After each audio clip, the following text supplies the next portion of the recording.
महर्षि पतंजलि द्वारा प्रतिपादित अष्टांग योग का चतुर्थ अंग है योगासन। आज हम योगासन पर चर्चा करेंगे। सामान्यतया लोग योगासन को ही योग समझते हैं, जबकि योगासन संपूर्ण योग नहीं है, अष्टांग योग का एक अंग है। हालांकि केवल योगासनों के अभ्यास से भी हम पूर्ण सिद्धि प्राप्त कर सकते हैं, समाधि तक पहुंच सकते हैं।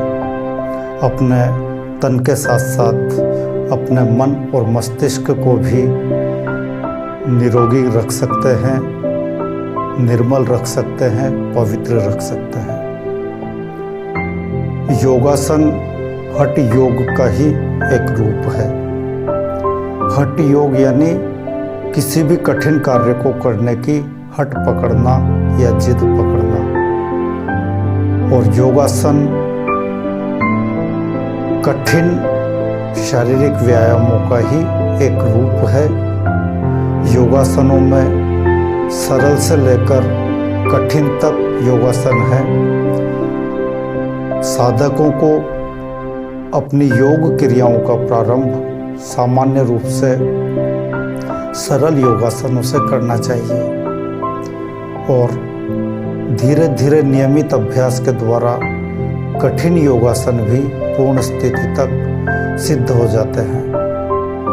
कठिन योगासनों को प्रारंभ में जब करें तब वहीं तक करें जहाँ तक वो सहजता से, सरलता से, आराम से हो रहा है।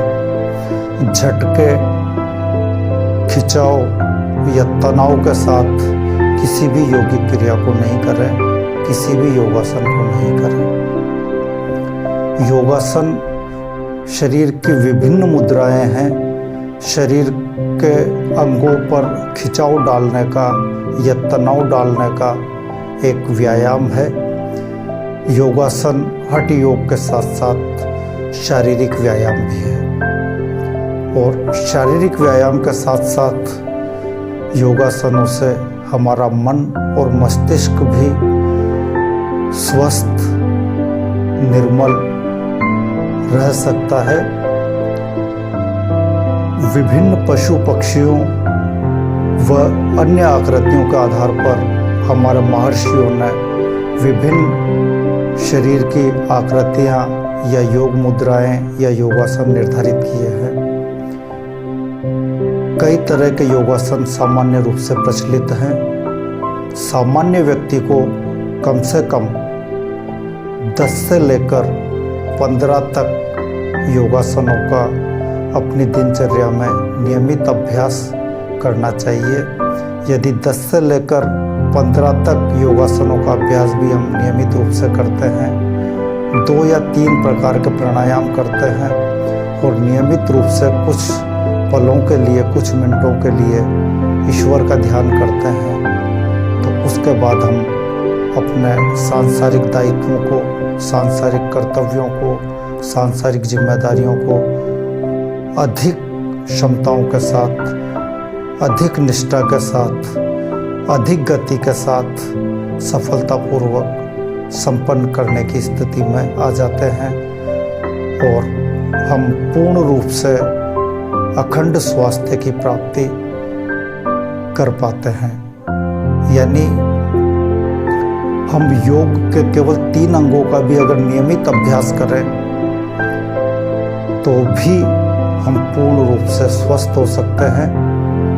योगासन, प्राणायाम और ध्यान, यदि इन 3 अंगों का भी हम नियमित अभ्यास करें तो हम पूर्ण रूप से स्वस्थ हो सकते हैं और हमारी शारीरिक और मानसिक क्षमताएं कई गुना तक विस्तृत हो जाती हैं। योगासनों में जो सरल आसन हैं उनमें ताड़ासन, उत्तान पादासन, नौकासन, दीर्घ नौकासन या हृदय स्तंभासन, पवन मुक्तासन, इसके अलावा शलभासन, अर्ध शलभासन, धनुरासन, ये सरल आसन हैं जिनका हमें नियमित अभ्यास करना चाहिए। साधक को अपनी योग क्रियाओं में प्रारंभ में सरल योगासनों से ही प्रारंभ करना चाहिए। कठिन योगासनों में शीर्षासन, चक्रासन, हलासन, ये कठिन आसन हैं। सरल आसनों का अभ्यास पूर्ण होने के बाद धीरे धीरे कठिन आसनों का भी अभ्यास प्रारंभ करना चाहिए। पूर्ण स्थिति तक प्रारंभ में ही पहुंचने का प्रयास नहीं करना चाहिए। सहजता व सरलता से जिस स्थिति तक हम पहुंच सकते हैं उसी स्थिति तक पहुंचकर हमें योगासनों का अभ्यास करना चाहिए। नियमित अभ्यास करते रहने पर एक निश्चित समय अंतराल के बाद हम हर कठिन से कठिन आसन को भी पूर्ण स्थिति तक करने लगते हैं। पश्चिमोत्तानासन, इसके अलावा सेतुबंध आसन और भी कई आसन हैं जिन्हें हम अपनी दिनचर्या में सम्मिलित करना चाहिए। ध्यान की अवस्था में जो आसन हैं उनमें है पद्मासन,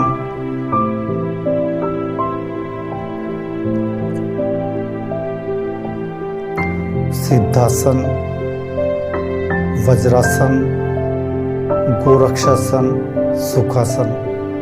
जब हमें लंबे समय तक ध्यान लगाना हो तो हमें इन आसनों में बैठकर ध्यान लगाना चाहिए। इन आसनों में ध्यान लगाने से शीघ्र ही ध्यान सिद्ध हो जाता है और इन आसनों में बैठकर ध्यान लगाने से हमारी अलौकिक शक्तियाँ जागृत होने लगती है। वैसे तो अष्टांग योग के प्रत्येक अंग में ध्यान ही महत्वपूर्ण है। चाहे यम और नियम हो, उन्हें अपनी दिनचर्या में सम्मिलित करना, अपने व्यक्तित्व में उतारना हो, इसके लिए भी ध्यान आवश्यक है। चाहे योगासन हो, योगासन के दौरान भी हमें ध्यान प्रमुखता से ध्यान रखना है कि हमारे शरीर के किस अंग पर उस योगासन के दौरान खिंचाव उत्पन्न हो रहा है। उस अंग पर हमें ध्यान लगाते हुए उस अंग को ढीला छोड़ना है, या फिर आसन के सिद्ध होने पर हम योगासनों के दौरान भी सांसों पर ध्यान लगा सकते हैं। प्राणायाम के दौरान हम सांसों पर ध्यान लगाते हैं। प्रत्याहार के दौरान हम अपनी इंद्रियों पर ध्यान लगाते हैं। धारणा के दौरान हम हमारे शरीर के विशेष भागों पर ध्यान लगाते हैं, जैसे नाक के अग्रभाग पर, ठुड्डी पर, मस्तक पर, भवों के बीच में मस्तक के केंद्र पर, हृदय पर, हमारे कंठ पर, नाभि पर, रीढ़ की हड्डी के पृष्ठ भाग पर, कहीं भी हमारे ध्यान को हम लगाते हैं।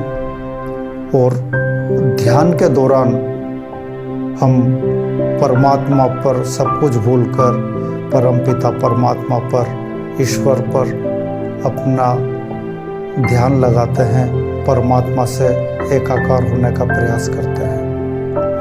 और यही प्रक्रिया जब हम परमात्मा से एकाकार होने लगते हैं, परमात्मा का ध्यान लगाते हुए, तो हम पूरी तरह से शांत होने लगते हैं, पूरी तरह से आनंदित होने लगते हैं।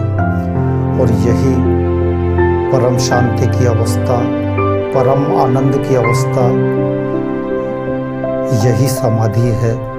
और इस अवस्था में हम जितनी अधिक देर तक रह सकते हैं उतनी देर तक हमें रहना चाहिए। यानी अष्टांग योग के हर अंग में ध्यान महत्वपूर्ण है, या योग कहें कि वास्तव में ध्यान ही योग है। जब हमारा इन अष्टांग योग को करते करते ध्यान पूर्ण रूप से सिद्ध होने लगता है। हम जो करते हैं उससे पूरी तरह से जुड़ जाते हैं, तो फिर हम वास्तव में योगी हो जाते हैं।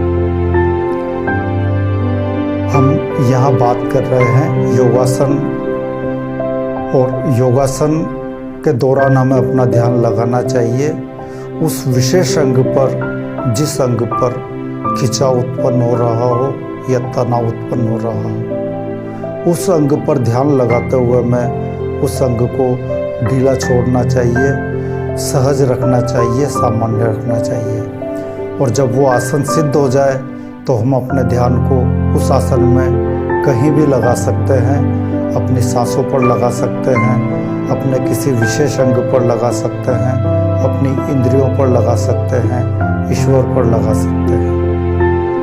यानी जो भी आसन हमारा सिद्ध हो जाए उस आसन में हम परमात्मा से ध्यान लगाते हुए समाधि तक पहुंच सकते हैं। सामान्यतया कठिन आसनों में हमें उस अंग पर ध्यान लगाना चाहिए जिस अंग पर खिंचाव उत्पन्न हो रहा है। और अपनी दिनचर्या में कम से कम 10 से लेकर 15 तक योगासनों को कम से कम सम्मिलित करना चाहिए। योगासनों के साथ साथ कुछ शारीरिक व्यायामों को भी हम अपने दिनचर्या में सम्मिलित करना चाहिए। कुछ अन्य योगिक क्रियाओं को भी अपनी दिनचर्या में सम्मिलित करना चाहिए। शारीरिक व्यायामों के साथ साथ हमें एक्यूप्रेशर या बंध, जालंधर बंध, मूल बंध, उड्डयन बंध, इनके बारे में अलग वीडियो में विस्तार से बताएंगे। बाकी इन बंधों पर भी हमें, इन बंधों का अभ्यास भी हमें अपनी नियमित दिनचर्या में सम्मिलित करना चाहिए। इसके अलावा नोली क्रिया, त्राटक क्रिया, ये सब क्रियाएं भी हमें अपनी नियमित दिनचर्या में सम्मिलित करनी चाहिए। और इन क्रियाओं को हम, इन बंधों को हम अपनी दिनचर्या में सम्मिलित करके पूर्ण स्वास्थ्य की प्राप्ति कर सकते हैं, अखंड स्वास्थ्य की प्राप्ति कर सकते हैं। यदि हमें रोग नहीं है, हमारा शरीर स्वस्थ है, तो हमें कभी रोग नहीं होंगे, और यदि रोग हैं तो वो पूरी तरह से नष्ट हो जाएंगे। तो हम अष्टांग योग के प्रत्येक अंग का अभ्यास करें, योगासनों का अभ्यास करें। योगासन एक महत्वपूर्ण भाग है अष्टांग योग का व योग का। इसलिए योगासनों को व शारीरिक व्यायाम को अपनी दिनचर्या में अवश्य सम्मिलित करें। योगासनों से हमारा जहाँ शरीर स्वस्थ होता है, और शरीर जब स्वस्थ होगा तभी हमारा मन और मस्तिष्क भी स्वस्थ रह सकेगा। यदि हम केवल मन और मस्तिष्क को स्वस्थ करना चाहें और हमारा शरीर रोगी हो, तो मन मस्तिष्क हमारा कभी स्वस्थ नहीं हो सकेगा। यानी स्वस्थ मन और स्वस्थ मस्तिष्क के लिए पहली आवश्यकता है तन का स्वस्थ होना, और तन को स्वस्थ रखने के लिए सबसे ज़्यादा जो आवश्यक है वो है योगासन व शारीरिक व्यायाम। योगासन व शारीरिक व्यायाम को अपनी दिनचर्या में अवश्य सम्मिलित करें। नियमित रूप से 10 से 15 तक योगासनों का अभ्यास करें।